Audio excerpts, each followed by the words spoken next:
Tea people, it is tea time. Today, digging into a Dayi cake. Actually get a little bit darker on there. And so this is the 2008 8582. Sorry for the noise. I live in part of the world where these jet flights happen, and so I live in Seattle and growing up here, I remember it being really cool as a little kid. And actually my little man, my Pudawan, he also thinks it's pretty sweet, but man, just enough babies crying and car alarms, look at that yeah, I'm kind of over it these days as a adult. Got the trusty implement here. So James and I did, for episode 100, we did a Dennysodes. Check that out. That was a lot of fun. And we drank, I don't know, 6 different 8582s. I think it was 5 plus 1 from Yeon that was a fake, 8582 replica. And so we both agreed that this one actually was probably the best of the group.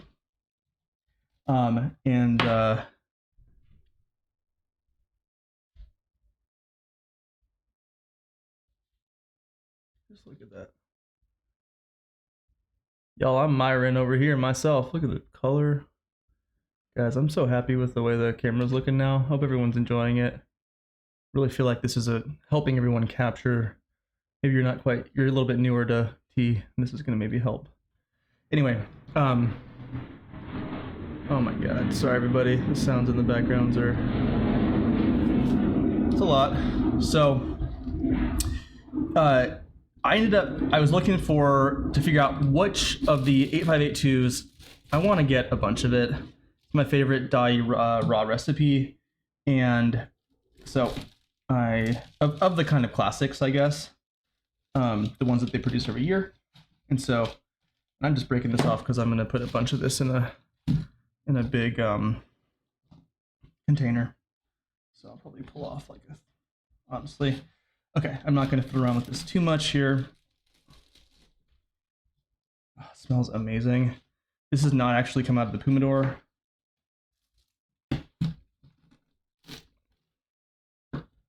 Yeah. So factory tea, it's just going to be, it'll beat up. It's okay. Not super compressed. Ideally, you kind of try to prevent too much dust, because that ends up being kind of loss.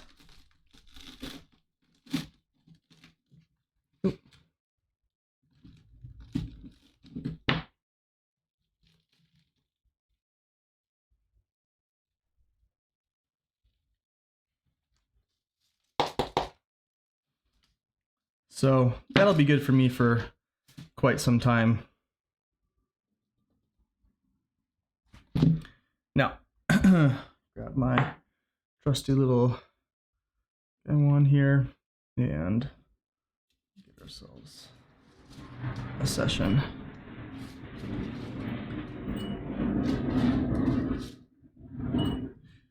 So, fair amount of leaf. It's definitely a lot. I don't really know how much it is, but I guess that frankly it's even more than 5 grams. I'm gonna pause and get this cleaned up, everybody. Actually, I'll unpause here. So I just used like a quart, I think is what the size is. Mason jars here. I use the wide mouth ones because the narrow mouth ones are harder to make work in terms of getting the big pieces, chunks of tea in and out. That's definitely got some age. Binga. Actually, probably could pull a bit more off of this cake. Anyway, I'll just show you all how I do this though. Simple like that. Oopsie, wrong duder. And then I take this out, and unsurprisingly, and that is that. Oh, aroma. Spectacular. I don't get precious with repackaging it. The main thing that I do when I repackage is to make sure that I can still see the numbers, which is more important for other cakes. They don't have as much on the top. Sorry, everybody, so loud. Jesus. Pause. Okay. Yeah. So helpful. Anyway. Okay. And then this is going to go back into storage. That's what this looks like. There.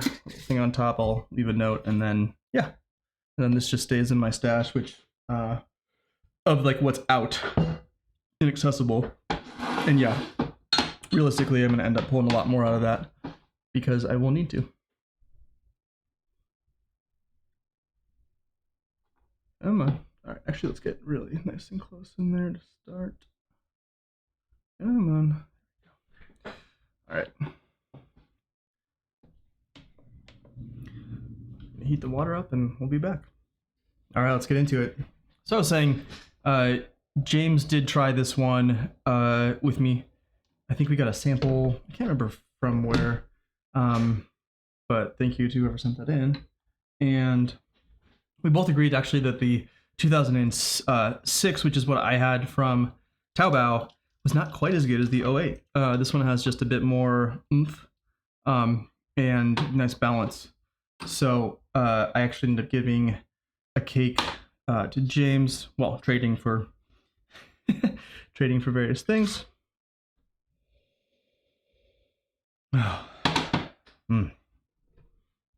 Really earthy. And pause. Jeez. And yeah, he, I think, really enjoyed it to the point where I'm guessing he's probably going to get some. Although I don't know how much he has on hand at this point. Try to get over here.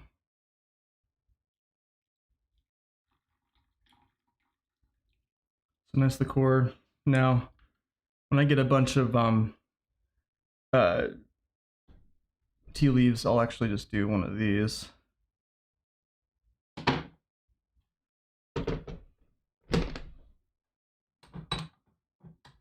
Kettle is full, so the water is going to stay hot. Beautiful color. Already get in here and smell this. I think I'm probably using like 6 grams of leaf, honestly.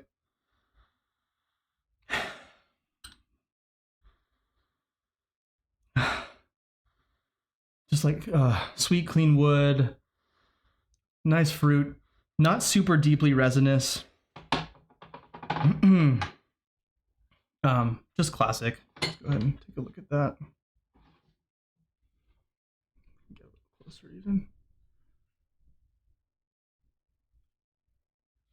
All right, y'all. Cheers. Do I have this camera poking in shot? I do, don't I? Okay. I'll work on that in a second. Salute.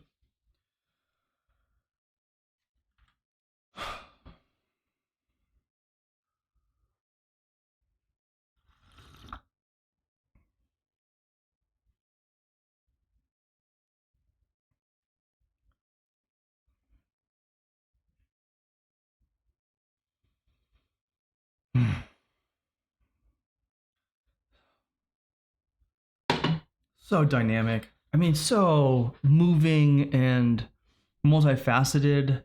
For a factory tea, it's just remarkable, I have to say.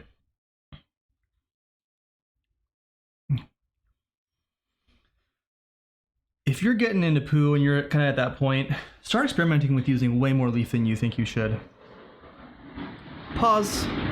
Opportunity to fix the camera as well. Anyway, great way gone already. And yes, light mouthfeel to start because we're just doing the first steeping, but already just potent and strong. Again, I'm using quite a bit of leaf in here. The actual material is really nice. You can see actually fairly verdant still.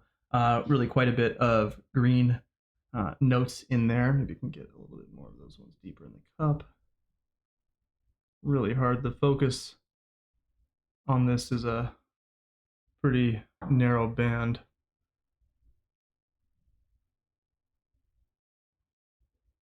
Material is just really lovely though.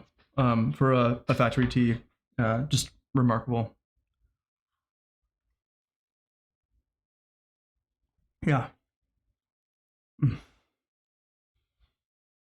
Yeah, strong, but sweet to start. Beautiful base mineral thing happening on the lower base end. Um, and then that returning sweetness that is just delectable. Really a remarkable for me tea. And at the price I paid, I ended up getting 2 tongs of this, which is not cheap, but it's so much tea for, I don't remember how much I spent, but it wasn't a crazy amount of money.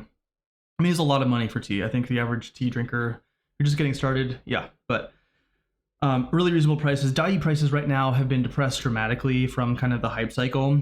So get in there and start buying some stuff, I think. I just can't recommend this recipe enough. I've done this, I think, 3 times now. This will be the 3rd time on the Dennysodes this year.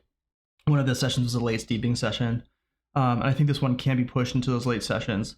Now, I bought enough of this where I don't care too much about that, but this tea really endures in through there. And it's worth drinking even though it's, a relatively affordable cup. Cheers.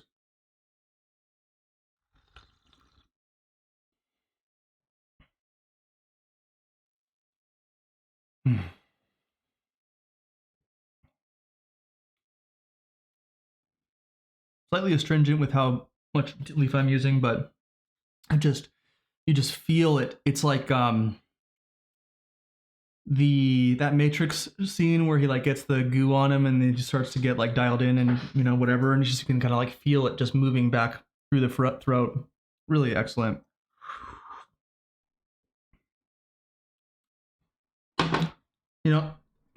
This is a mellow tea for um a Menghai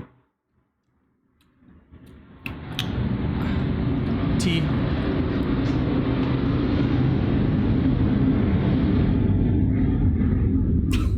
Sorry, everybody. I don't know if you can hear that, but if you can't, I don't know how. Now darkening up a little bit.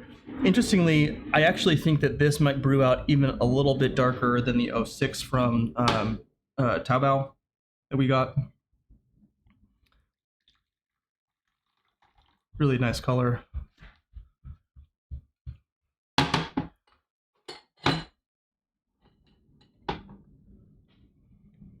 Yeah, just a classic. I'm not gonna make this one too long, but just I don't know.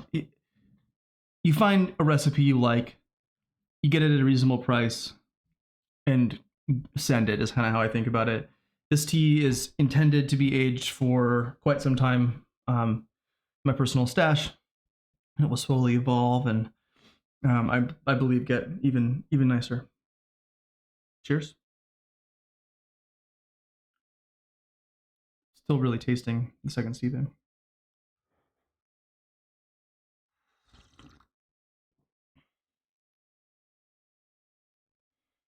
That light kind of almost oolong wood complexion that starts. It really just traverses the palate. There's these high notes in it, soft hay and bassy minerals,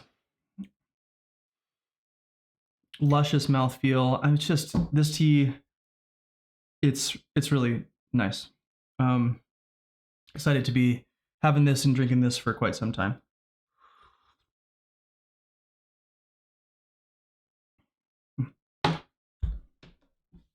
We'll do one more, and I'm gonna enjoy sipping on this the rest of the day. I couldn't tell you how much leaf I'm using here, but in terms of the Gaiwan, it is pretty much stuffed there, and extraction's a little bit faster because, as you probably saw, I did end up pulling out just loose leaf material from that, breaking apart that cake, and so slightly astringent still. This tea does have time to age, but I'm enjoying it now for sure.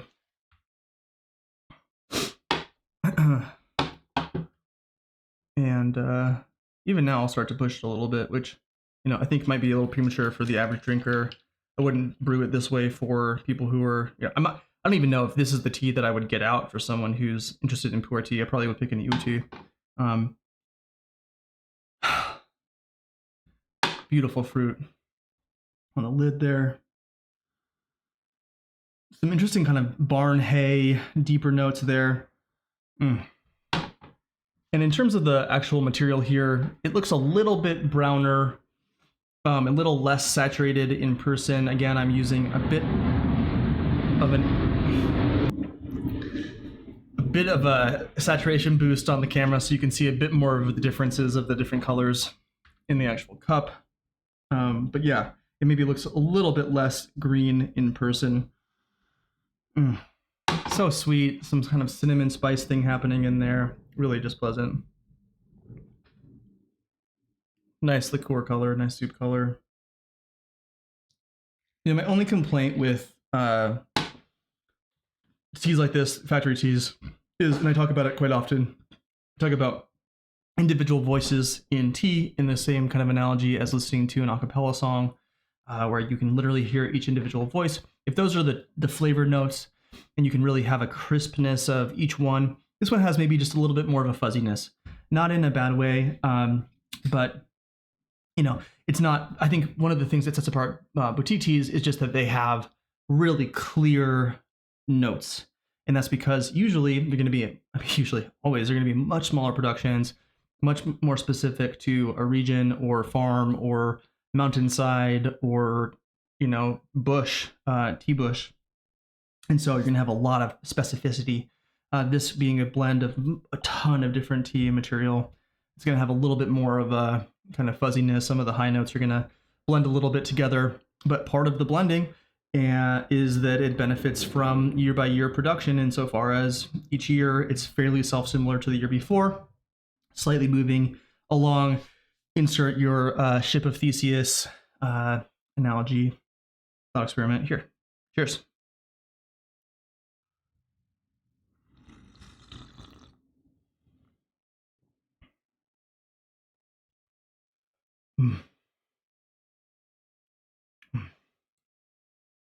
The wood on this is incredible. I'm brewing it hard. It's tasting bitter. It's tasting sweet. This one has it all. For me, for a factory tea, this is an S tier.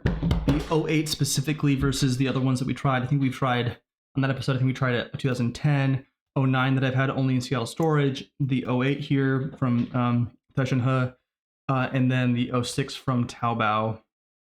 And I can't remember, maybe another one in there. And yeah, this one of the group, I think, was the clear winner. And I was just chatting with James about it again, and yeah, he's a big fan as well. So check this one out. A5A2, classic, but don't sleep on it because it's a classic for a reason. Hey, if you like the video, subscribe, do all the things, click all the buttons. See you guys next time. Peace.